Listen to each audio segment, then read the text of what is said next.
자, 이제 설교를 시작하기 전에 아주 간단한 실험을 하나 좀 하고 시작을 했으면 좋겠습니다.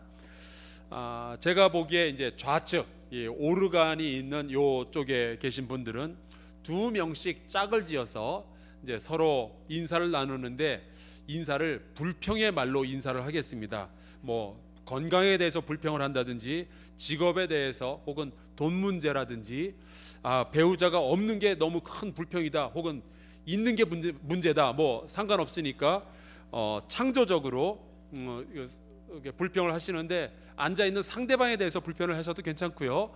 뭐 헤어스타일이 왜 그 모양이냐 뭐 옷을 그렇게밖에 못 입냐부터 창조적으로 한번 좀 불평을 해보시기 바랍니다. 그리고 제가 보기에 오른쪽 여기 이제 피아노 있는 요쪽으로는 요 중심으로 해서 요쪽은 전부는요 두 명씩 짝을 지어서 감사의 말을 한번 서로 나눠 보시는데 집에서 있었던 일도 괜찮고 밖에서 있던 일 뭐 상대방에 대한 감사 뭐 그런 것도 괜찮고요. 특별히 제가 추천하는 것이 하나 있다면은 담임 목사에 대한 감사 같은 것도 괜찮을 것 같아요. 지금부터 1분 동안 이쪽은 불평 이쪽은 감사를 서로 나누시기 바랍니다. 시작.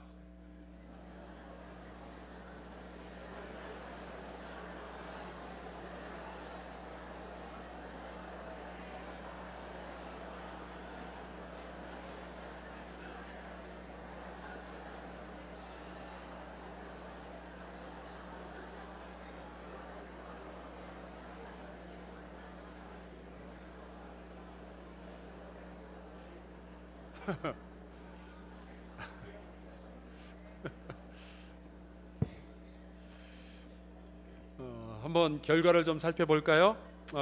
왼쪽에서 불평하신 분들 원망과 불평이 가득 찬 교인 원불교 편인데 이쪽 어때요? 불평을 했더니 하고 나니까 불평하기 전보다 지금 내 영이 훨씬 새로워지고 하나님께 더 가까이 나간 것 같다 느끼시면 한번 손들어 보시기 바랍니다. 없죠? 예.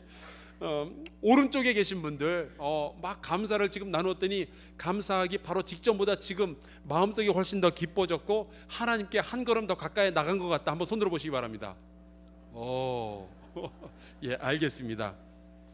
왼쪽에 계신 분들 내가 왜 오늘 이 아침에 오른쪽에 앉지 않았을까 불평하시는 분들 한번 손들어 보시기 바랍니다. 예. 성경은 범사에 감사하라라고 가르치고 있죠. 이 범사에 감사하라라는 말씀은 모든 일로 인하여 감사라는 뜻이 아니라 모든 상황 안에서 감사라는 뜻이에요. 감사의 조건 때문에 감사하는 것이 아니라 내가 어떠한 상황이 있든지 하나님께 감사해야 된다라는 말씀이죠.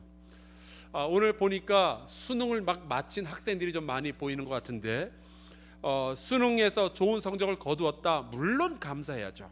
하지만 수능에서 망쳤다 그래도 감사하는 거예요. 근데 수능에서 망친 것 때문에는 감사하지를 못할지라도 내가 지금 이 수능에 망친 이 상황 안에서 또 다른 감사할 조건들을 찾아내고 하나님을 찬양하는 것 그것을 성경에서 원하고 있는 겁니다. 그런데 이 감사라는 것은 성경만이 이야기해주고 있는 것은 아니에요. 감사해야 된다는 것은 하나님만 말씀하시는 것이 아니라 요즘은 세상의 학자들 특별히 심리학자들이 굉장히 많이 이야기를 하고 있습니다. 굉장히 재미있는 이름을 가진 그 학자가 있어요. 아미트 아민이라는 행복학 강사인데 이 사람이 감사라는 것이 어떤 영향을 끼치는가라는 것을 연구를 했습니다. 이분이 쓴 책이 하나 있는데 책 제목이 The Happiness Report, 그 행복 보고서라는 제목으로 엮여져서 시중에 나왔는데 너무 좋은 게 하나 있어요. 저 책은 공짜입니다. 누구라도 원하면은 저 책을 그냥 공짜로 받을 수가 있는데 문제가 하나 있는데 영어로 되어 있습니다. 그래서 아직 번역이 안 돼 있어서 어떻게 될지는 잘 모르겠고 원하시면 저한테 가져오시면 제가 번역해 드리겠습니다. 근데 이 책에서 아주 재미있는 연구를 하나 발표를 했는데 감사한다는 것이 사람을 얼마나 행복하게 해주느냐 그것을 26가지 실험을 통해서 밝혀놨어요. 그 중에 하나 제가 표를 보여드리겠는데 잘 안 보이시더라도 제 설명만 좀 들으시기 바랍니다. 지금 보시는 저 표가 2003년에 인격과 사회 심리학이라는 그 학술지에 발표된 내용인데, 내용은 간단해요. 감사를 하는 것이 삶의 만족도를 훨씬 더 향상시킨다라는 것을 과학적으로 실험을 해서 증명을 해놓은 표입니다. 그러니까 하나님도 감사해야 된다라고 말씀을 하고 있고, 요즘은 학자들도 감사를 하는 것이 우리가 훨씬 더 행복해지는데 도움을 주고 있다라고 이야기를 하고 있습니다. 그러니 우리는 늘 감사하면서 살아가는 것이 너무나도 당연하죠. 자, 이쯤 했으니까 요번에 다시 아까랑 대화 나눴던 분 있죠? 그분들하고 다시 한번 인사를 나누겠습니다. 하나님께 감사합시다.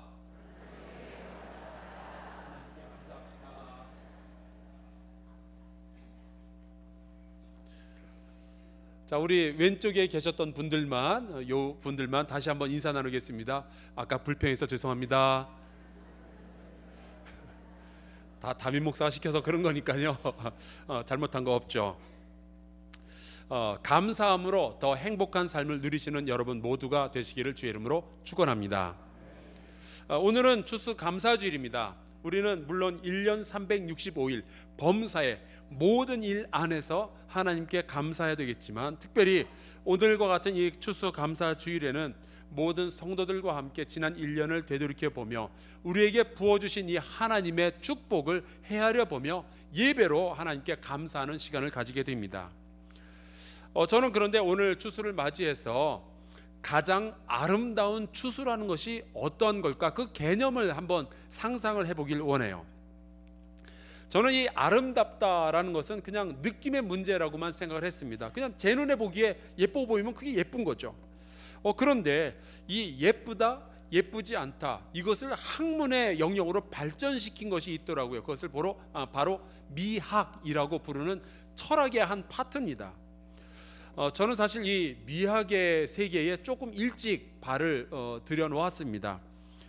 왜냐하면은 예전에 우리 한사랑교회가 저기 내발산동 발산동에 있을 때에 저희 교회 피아노 학원을 운영하던 권사님이 한 분 계셨어요. 아마 여러분 기억하실 거예요. 그 권사님에게는 제가 알기로는 딸이 둘, 아들이 둘 그렇게 있었는데, 그 아들 중에 막내 아들이 저랑 동갑내기 친구였습니다. 굉장히 친하게 지냈었고, 또 다른 하나 그 바로 위에 형인데, 요즘 그 텔레비전에 자주 나오는 그 좌익 논객으로 유명한 진중권 씨가 바로 그분이었어요. 종종 이제 그 집에 놀러 가서 같이 라면도 끓여 먹고 기타 치면서 노래도 같이 하고 그랬는데, 이 진중권 씨가 가장 처음에 썼던 책들 가운데 하나가 미학 오디세이라는 책이 있었습니다. 요즘도 그 책이 참 많이 팔리는데, 아는 동네 형이 책을 썼다니까 너무 신기해서 제가 얼른 사서 그거를 좀 읽어봤는데, 거기에는 이제 자기 조카들이 예쁘다고 생각하는 인형이나 그림이나 도형 같은 것들을 이렇게 쭉 들어놓고 이것이 철학적으로 왜 예쁜가, 그런 것들을 이제 논해놨어요. 그래서 참 저 처음에 생각은 할 일이 굉장히 없다. 예쁜 거 그냥 예쁜 거지 뭘 이걸 철학적으로 누가 어쩌고 그런 거를 논해놨을까 생각을 했었는데, 그러나 이 생각해 볼수록 이 아름답다라는 개념은 사회와 문화마다 얼마나 다른지 몰라요. 그 공통점이 뭔가가 있을 텐데 그것이 무엇이냐, 왜 어떤 사람은 이것을 아름답다 하고 어떤 사람은 이것을 추하다라고 생각할까, 그런 것들을 깊이 파들어가는 것을 제가 보았습니다. 예전에 그 장미의 이름으로라는 소설을 써서 아주 유명해졌던 그 학자이자 소설가가 있죠. 움베르토 에코라는 사람이 있는데, 최근에 아주 흥미로운 책을 하나 썼어요. 미의 역사라는 책을 썼습니다. 여기에 보면은 이게 각가지 이 자료들을 쫙 이렇게 사진까지 찍어가면서 예전에 있었던 조각, 그림, 최근의 사진, 유행했던 어떤 패션들, 이런 전부 다 이런 것들을 이제 종합을 해서 아름다움이라는 것은 시대와 장소, 문화에 따라서 계속적으로 변하는 거구나, 사람의 시각에 따라서 누가 보느냐에 따라서 아름다움은 변할 수 있구나 하는 것을 연구를 해 놓았습니다. 당연히 아름다움 자체가 달라지니까 이 아름다움을 추구하는 방식들도 사회마다 시대마다 다 다른 거예요. 태국과 미얀마의 그 국경지대에 거쳐서 사는 족속들 가운데 카렌족이라는 그 부족이 하나 있습니다. 이 카렌족은요, 여성들이 목이 길어야 아름답다라고 생각을 해요. 그래서 여기 보니까 아름다운 분들 굉장히 많이 계신데 그 정도 가지고는 안 되고요. 어려서부터 이 금속으로 된 링을 끼워가는 겁니다. 그래서 이제 나이가 들면서 계속 이걸 높여가서 이게 목이 길면 길수록 아름답기 때문에 그 부족 가운데서 가장 아름다운 사람 목이 거의 한 40cm 정도가 돼요. 그래서 이 링을 뽑아버리면은 목이 꺾어져서 죽는데도 불구하고 그게 아름다운 거기 때문에 그걸 그렇게 추구하면서 계속 이야기를 그렇게 사람들이 아름다움을 추구하고 있는 거죠.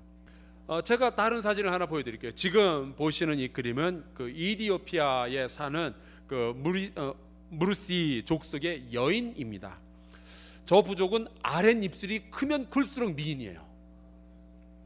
저도 가능성이 있는데 그래서 어려서부터 이 아랫입술에다가 나무 접시를 하나씩 끼워서 이걸 키워가는 겁니다. 조금씩 늘려가면은 저런 미인이 됩니다. 우리가 생각하기에는 아우 저거 뭐야 싶은데 그쪽 부족은 그렇게 생각을 하는 거예요.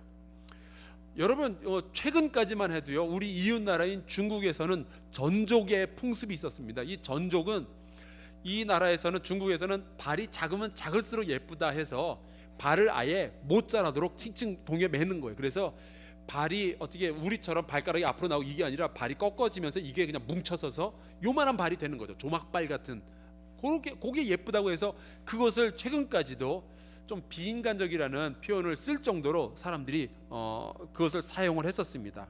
이렇게 아름다움이라는 것이 무엇이냐에 따라서 어떻게 추구하느냐의 방법들도 다 달라지게 되죠. 여러분은 뭘 보면서 아름답다라고 느끼시고 어떤 아름다움을 추구하시나요? 지난 몇 주간 저는 참 아름답다라는 표현을 많이 쓴 것 같아요. 올해 들어서 이 단풍이 기가 막힙니다. 단풍도요 풍년 드는 해가 있고 흉년 드는 해가 있는데 올해가 단풍이 풍년이에요. 노란 이파리는 얼마나 노란지, 빨간 이파리는 얼마나 빨간지 몰라요. 저는 이 목동 아파트에 사는데 저희 집은 11층입니다. 아침에 햇볕이 싹 들어올 때 창문 너머에 밑에 있는 나무들을 보면은 얼마나 아름다운지 몰라요. 설악산, 내장산, 그런데 왜 가는지 모르겠어요. 목동이 최고입니다. 지금 보시는 이 그림은 저희 집 앞에서 제 전화기로 그냥 찍은 사진이에요. 저기 앞에 까만 옷을 입고 노란 가방을 들고 가는 사람이 제 아내고요. 그 바로 뒤에 그 바퀴 달린 가방 위에 엎드려 가지고 이게 또로록 굴리면서 가는 아이가 제 막내 아들입니다. 근데 그 옆에 있는 단풍을 한번 보세요. 얼마나 아름다운지. 그냥 찍으면 화보가 나오는데 정말 좋아요.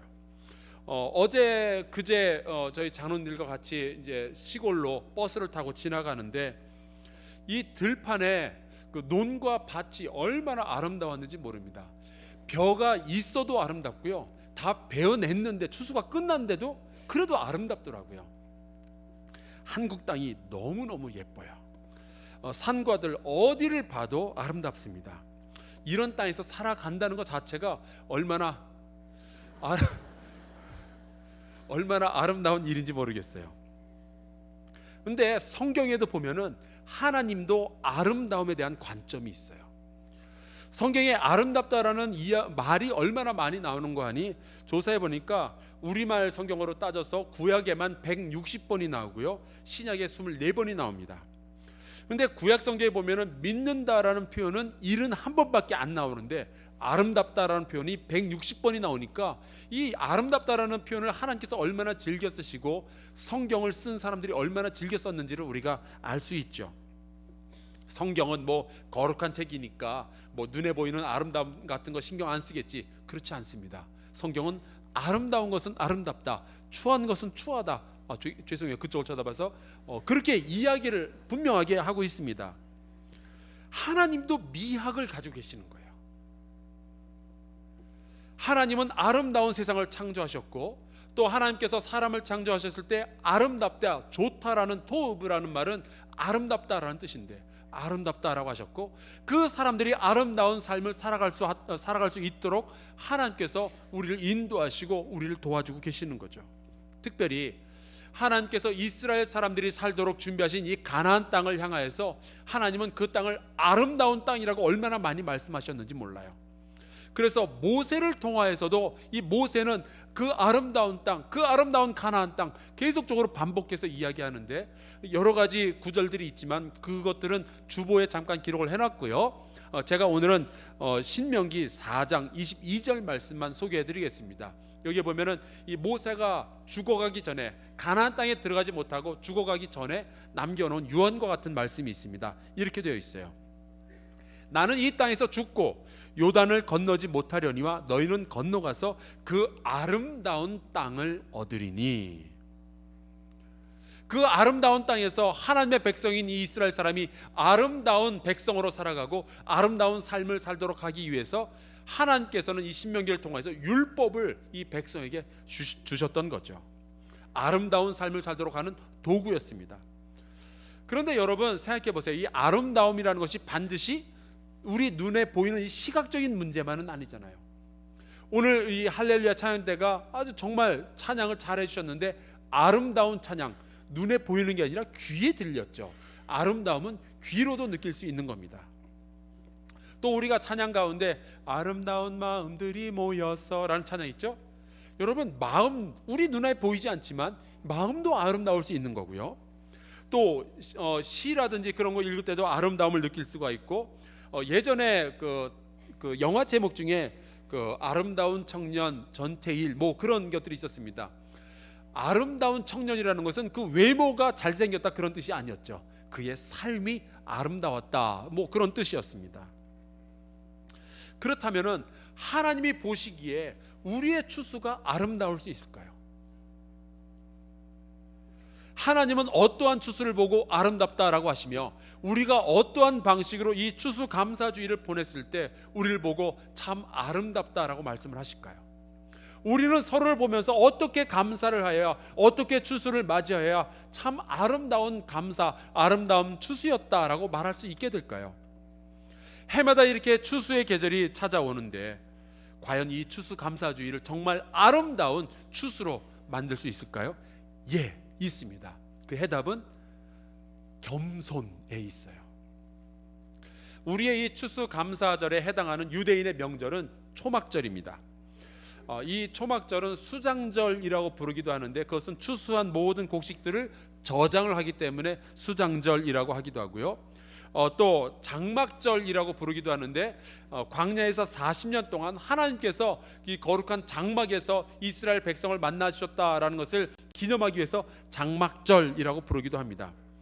그런데 대개는 이 초막절이라고 부르게 되는데 그 이유는 이스라엘 자손이 40년 동안 광야에서 사는 동안에 좀 그럴듯한 집에서 두 다리 쭉 뻗고 잔 적이 없이 초막을 짓고 참 힘들게 어렵게 살았다는 것을 기억하도록 하기 위해서 이 초막절을 만들어 놓으시고, 이 추수의 감사 축제를 벌일 때 이 이스라엘 백성들은 딴 데가 아니라 초막을 만들어 놓고 거기에 가서 일주일 동안을 먹고 자게 만들어 놓으셨어요. 하나님 성격 참 이상하시죠? 추수의 기쁨을, 추수의 즐거움을 누릴 바로 그때에 고통스러운 일을 명령을 하신 겁니다. 왜 그러셨을까요? 이 초막절을 히브리어로 스코트라고 하는데 지금 그림에서 보시는 것을 수카라고 부릅니다. 저것은 이렇게 앞에는 터놓고요, 막으면 안 되고 이 옆면과 뒷면만 막아놓고 위에다가는 이 풀더미를, 나뭇잎 같은 거를 얼기설기 얹어놔서 비는 새지만 있을 정도만 간신히 막을 수 있을 정도, 저렇게만 해놓습니다. 지금은 이제 저기는 유대인이 약간 좀 도가 지나쳐가지고 안에다가 이렇게 반짝이도 붙이고 뭔가 예쁘게 해놨지만 사실은 저거는 정통이 아니고요. 정말 그냥 얼기설기 좀 모양 볼품이 좀 없어야 진짜 수카가 됩니다. 왜냐하면은 이 초막 안에서 이스라엘 백성들이 추수감사절을 기념하며 해야 하는 일은 광야의 고통을 기억하는 거였어요. 추수의 기쁨, 그 풍요함 속에 매몰되는 것이 아니라 내가 시작한 원래의 자리를 기억하는 거죠. 그리고 하나님 앞에 겸손하게 무릎을 꿇는 겁니다. 여러분, 감사는요 풍요함에서 비롯되는 것이 아니에요. 감사는 겸손함에서 시작합니다. 하나님께서 이것을 알고 계시는 거예요. 여러분도 기억하실지 모르겠지만 저만 해도 그 집에 텔레비전이 없었던 시기가 있었습니다. 제가 한번 호구조사를 해볼까요? 여러분 성장 시기에 집에 텔레비전이 없었던 시기가 있었다, 한번 손 들어보시기 바랍니다. 없었던 적이 있었다. 예, 많으시네요. 그 다음에 집에 냉장고가 없었던 시절이 있었다, 손 들어보세요. 예, 감사합니다. 집에 자가용이 없었던 적이 있었다, 손 들어보세요. 대부분이죠. 예. 저희 집의 최초의 텔레비전은 금성에서 만들었던 17인치 흑백 텔레비전이었는데 채널은 2개밖에 안 나왔어요. KBS, MBC, TBC라는 방송이 있었는데 그거는 전파가 안 잡혀가지고 못 봤습니다. 또 요즘에는 마트에 가면 먹을 거 널렸잖아요. 굉장히 많은 분들이 저를 외모만 보고 부잣집 도련님 출신으로 생각을 하시는데 전혀 그렇지가 않습니다. 그 반대였어요. 저는 배가 고프거나 간식이 먹고 싶으면은 가게로 가는 것이 아니라 냉장고는 아예 없었으니까 들로 산으로 나갔어요. 그래서 바깥에 있는 풀을 뜯어 먹거나 열매를 따 먹거나 땅을 파가지고 뭐 이것저것 제가 알고 있는 풀뿌리들을 제가 캐 먹었었습니다. 불쌍하죠. 뭐 이렇게 말하니까 뭐 석기 시대에 뭐 수렵과 채집 뭐 그런 거 생각이 나는데 정말 불과 몇십 년 전만 해도 우리나라가 서 있던 자리가 그랬습니다. 이렇게 풍요로움이 옛날부터 있었던 것이 아니었죠. 하나님은 우리로 하여금 그때를 기억하라고 하시는 거예요. 원래 우리가 서 있던 자리, 시작했던 곳, 그것을 기억하길 원하시는 겁니다. 성경에 보면 이런 말씀이 있어요. 울며 씨를 뿌리러 나가는 자는 기쁨으로 단을 거두고 돌아올 것이다. 씨 뿌리던 때에 서러운 눈물을 기억하지 못한다면 우리에게 아무리 큰 풍요함이 있어도 우리는 하나님 앞에 겸손하게 무릎 꿇고 감사할 수 없는 그러한 사람들입니다. 진정한 감사라는 것은 내가 작았을 때에, 내가 추수의 꿈조차, 풍요의 꿈조차 꾸지 못했을 때를 기억하면서 겸손의 자리를 차지하여야 내 속에서부터 우러나오게 되는 거죠. 겸손하지 않으면은 감사할 수 없다는 것은 우리가 누구나 다 알고 있는 이야기예요. 아무리 풍요함이 있어도요, 겸손하지 않은 사람은 감사를 할 수가 없습니다. 가장 아름다운 추수는 열매의 풍성함이 만드는 것이 아니에요. 가장 아름다운 추수는 하나님 앞에서 가장 낮은 자리에 내려가는 겸손이 만들어내는 겁니다. 오늘 우리가 함께 읽은 이 신명기 16장의 말씀에 보면은 초막절에 이스라엘의 백성이 해야 할 일에 대해서 너희가 2일 동안 7일 동안 초막에서 거해라, 하나님께서 정하신 바로 그곳에 가서 겸손함을 회복하라라는 말씀을 합니다. 그리고 이런 말씀을 하죠. 너와 내 자녀와 노비와 내 성중에 거주하는 레위인과 객과 고아와 과부가 함께 즐거워하라. 왜 이 감사하는 날 이날 실컷 먹고 그냥 놀고 즐기면 되지 왜 굳이 고아와 과부까지 끌어들이냔 말이에요. 그 이유가 12절에 나오는데 너는 애굽에서 종 되었던 것을 기억하고 이 규례를 지켜 행할지니라. 이 말씀은 77절에도 연관이 되고요, 초막절에도 연관이 됩니다. 모든 이 추수의 시기에는 바로 이 과거의 어려움, 원래 우리가 서 있던 바로 그 자리, 그것을 기억하는 것을 하나님께서 요구하시는 거예요. 왜요? 풍요함이 감사를 만드는 것이 아니라 겸손함이 감사를 만들어내기 때문이에요. 그리고 그 감사가 있을 때에만 우리의 삶이 행복해질 수 있고요.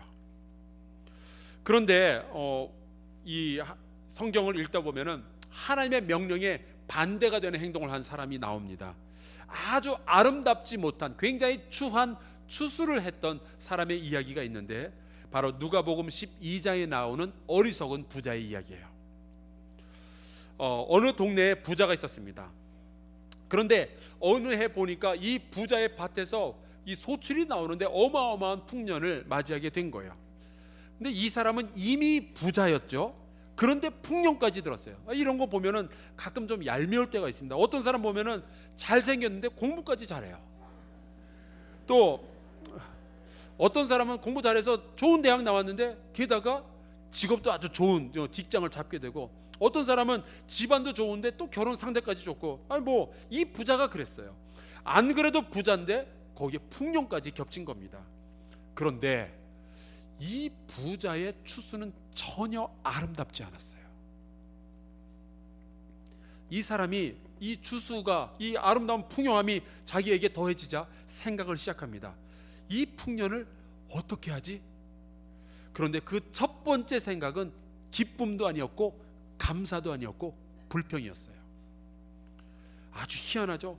부자가 풍년이 들었는데 불평이 제일 먼저 나오는 거예요. 이 사람의 불평이 이겁니다. 내가 곡식 쌓아둘 곳이 없다. 야, 제가 미국에서 목회할 때에 저희 교회 교인들 중에 은행장이 한 명 있었어요. 유니온 뱅크라는 큰 은행의 소유자였고 또 거기에 이제 총재였고 부자죠. 근데 이분이 한 번은 이제 저를 초대해서 목사님, 저희 은행에 오셔서 한번 좀 기도 좀 해주세요. 그래서 이제 제가 찾아갔습니다. 찾아가니까 이제 그 은행의 여러 곳을 이제 보여주면서 이 금고를 보여주는데 뭐 이렇게 두꺼운 철문을 이렇게 동그란 철문을 딱 여니까 그 안에 큰 방이 있고 그 안에 보니까 조그만 서랍들이 한쪽 벽에 쫙 이렇게 나열이 돼 있더라고요. 그래서 저 서랍은 뭐죠? 그랬더니 글쎄 그 안에는 보석들, 뭐 중요한 문서들, 뭐 그런 것들이 들어있는데 특별히 많은 부자들이 너무 예쁘니까 이게 돈은 많고 뭐 예쁜 보석이 있으니까 사는 거예요. 그런데 이 보석을 뭐 다이아몬드라든지 목걸이 뭐 기가 막힌 것들을 사놨는데 사놓고 보니까 집에 두기가 힘든 거예요. 왜냐? 누가 훔쳐갈까봐 두려운 거죠. 집에 이 보석을 둘 곳이 없도다 그러면서 은행에다 갖다 맡겨놓는 거예요. 그럴 걸 왜 사요? 예쁘다고 사놓고 이거는 거기다 맡겨놓고 걱정거리만 하나 늘어나는 건데, 여러분 여러분 풍성함이요 감사의 조건이 되지 못하는 경우는 얼마든지 있어요. 아무리 풍성해도 내 안에 겸손함이 자리 잡지 않으면은 풍성함이 우리의 불평이 되죠. 이 부자의 불평은 추수한 곡식을 넣어둘 곳이 너무 없다 그거였습니다. 그래서 이제 계획을 짰는데 지금 있는 곡간을 헐어버리겠다. 여러분 기억하십시오. 이 사람은 원래부터 부자였어요. 지금 있는 그 곡간 하나만 가지고도 넉넉하게 살아가는 부자였는데 이제는 그것을 뛰어넘겠다. 그래서 곡간을 헐어버리고 새로 곡간을 여러 개 짓고 거기다가 내 모든 소출을 담아놓고 이제는 영원토록 내가 한번 먹고 마시고 즐기면서 살아보자, 그렇게 이야기를 했던 거죠. 여러분 그 사람이 자기 곡간을 짓고 새로 짓겠다, 뭐 그럴 만한 권리는 있잖아요. 자기 거 가지고 자기가 하겠다는데 누가 모르겠어요. 그런데 여러분 모든 권리가 있지만 그 권리를 행사하는 것 자체가 아름답지 않은 경우들을 여러분 아시지 않아요? 옛날 달동네 개발이 한창이었을 때에 땅을 개발할 권리가 있다고 해서 지역 주민들을 그냥 마구잡이로 쫓아내던 권리가 있죠. 그러나 그것이 아름답지 않던 것을 우리가 기억하고 있지 않습니까? 가끔 보면은 술에 떡이 돼가지고 그 경찰관에 붙잡혀간 사람들, 그런데 그 사람네들이 그 파출소에 잡혀가면 제일 먼저 하는 소리가 뭔지 압니까? 국민으로서의 권리를 찾겠다는 거예요. 나 함부로 하지 말라는, 내가 누군지 알아 부터 시작해가지고 자기의 권리를 찾는 거예요. 근데 여러분 이 사람네들이 권리를 찾고 있는 게 전혀 아름답지가 않아요. 이 부자가 그랬습니다. 물론 자기의 곡식 자기의 재산이죠. 그러나 이 사람이 자기의 권리를 마음대로 행사하는 것이 전혀 아름답지 않았어요. 이 사람의 추수의 그 모든 순간에는 어느 곳에도 감사라는 것이 보이질 않습니다. 이웃에 대한 배려도 전혀 없고요, 겸손 그런 거 보이지 않아요. 마치 그 모든 엄청난 소출이 다 자기의 손으로 직접 이루어낸 자기의 노력의 결과인 양 이야기를 하면서 모든 생각이 자기의 행복에만 집중이 되어 있죠. 그가 어디에서부터 시작했는지는 전혀 언급되어져 있지 않습니다. 여러 해 쓸 물건을 남겨두었다. 본인에게는 좋죠. 그러나 하나님이 보시기에는 이 풍성함이 전혀 아름답지 않았어요. 그래서 하나님께서 평가를 하시기를 그를 바라보면서 하나님은 어리석다라고 말씀을 하십니다. 추한 거예요. 풍성함이 추해 보이는 거예요. 감사는 풍성함 때문에 만들어지는 것이 아니라 겸손하기 때문에 만들어지는 겁니다. 여러분이 아이들에게 선물을 줄 때도요, 감사가 나오는 아이는 이 선물이 너무 좋아서가 아니라 그 아이가 겸손하기 때문에 감사하다라고 말하는 거죠. 그래서 하나님께서는 우리가 도대체 어디서부터 출발했는지를 자꾸만 되돌이켜 보라고 말씀을 하시는 겁니다. 우리에게 겸손할 것을 요구하시는 거예요. 그것이 초막절에 이 초막에 가서 너희가 어떠한 고통을 겪어왔는지를 기억하라고 말씀하신 이유입니다. 우리가 이제 최선을 다해서 감사의 예물을 드렸죠. 그리고 이렇게 아름답게 이 풍성한 과일과 이 곡식들을 통해서 강단을 장식했습니다. 그렇다면 이제 우리에게 남은 것은 이 추수 감사의 기쁨을 가장 아름답게 만들 수 있는 단 하나의 남은 요소는 겸손함을 되찾는 겁니다. 우리가 어디에서부터 왔는지, 우리가 과거에는 어떠한 고통이 있었는지를 기억하는 거죠. 우리 처음부터 이렇게 풍성하지 않았어요. 하나님께서 우리에게 복을 더해 주셨기 때문에 우리 나라가 여기까지 왔습니다.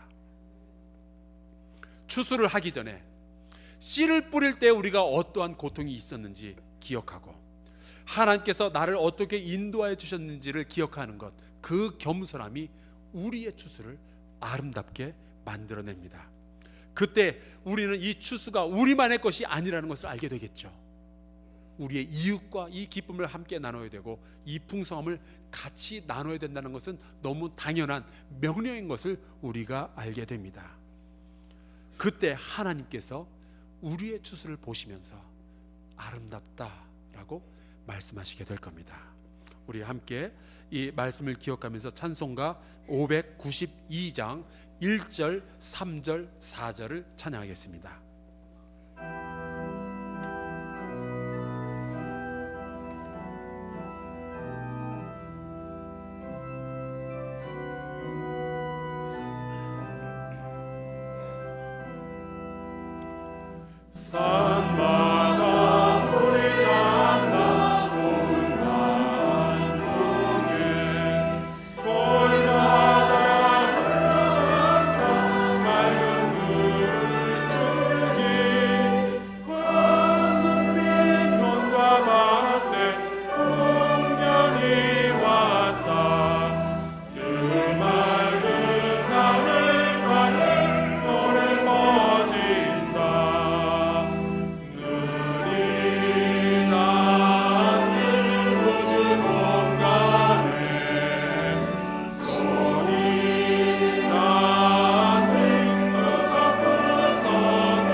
손이